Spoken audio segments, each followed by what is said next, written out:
A vision is about what you're here to create. A vision that really works is one that excites you. If you say, well, my resolution, my goal, my outcome for this month, this week, this year is to lose X number of pounds, that's okay, but it's not very compelling.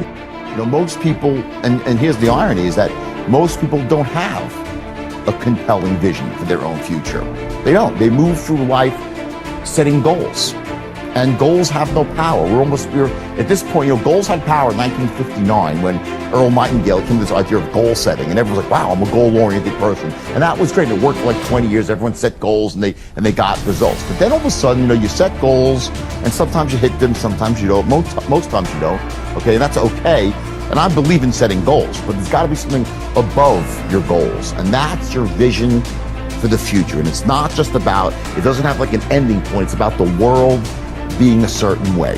And that's inspiring to you. When you truly have a vision for your future that inspires you, you're going to jump up out of bed in the morning and feel great about going at life versus being miserable and going to a job you hate or living a life that doesn't empower you and just, every day moving through just almost like an automaton, not really, having the zest and the greatness of life. You got to have a vision for what it is you really, truly want. Not what you think you want or what you should have. I mean, what are most people's New Year's resolutions? I'm going to stop eating sugar. I'm going to stop smoking. I'm going to lose 10 pounds. The problem with that is it's not very inspiring for most people. It's not telling you what you're going to get. It's only what you're not going to do. And it's kind of hard to have you move forward with that. It has to be a compelling vision. It's got to have something that has the power to pull you, not something you have to push yourself to do. Well, there are two different kinds of motivation. Push requires willpower, and willpower never lasts.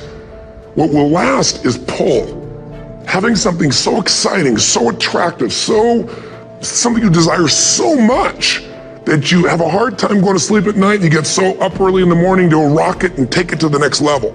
That's what you're looking to create. And that isn't easy to get. But one of the reasons we do seminars and events and we say, why do that? Why not just read a book or something? Is because when you get in an environment where you're with people that are being put in a peak state, like when you're going to a sporting event, if you watch a sporting event at home, it might have a certain level of excitement. But when you're in a stadium with 50,000 people, suddenly it has a whole different level of intensity. When we feel that. And the bottom line of our follow-through comes down to our emotional intensity. So it's got to be a vision that's compelling. Something that it's going to be a gift to make sure that it happens. And I'm guilty. I've been there myself when I felt like I didn't really have a compelling vision for my own future, and I felt like I was wallowing. But at least I'm conscious of that. Once you become conscious of that, you can consciously create a vision for your future. It doesn't happen in 1 minute or an hour.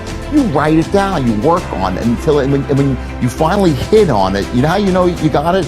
When you read it back to yourself, your vision statement, and it moves you and you feel inspired, okay? And, so few people have that. And what happens is every human being is thirsty for a vision. Everyone is. And so few people have one. So what do? They gravitate towards someone who has a vision for the future. They want to be a part of a vision. Part of being a great entrepreneur is having that vision, being able to create the vision, and then sell that vision to other people, to get them to want to be inspired, to buy into it, to put in their time, their hard work, their elbow grease, to help you achieve your vision. If you're a smart one, then you spread the wealth around, and it's a win-win for everybody.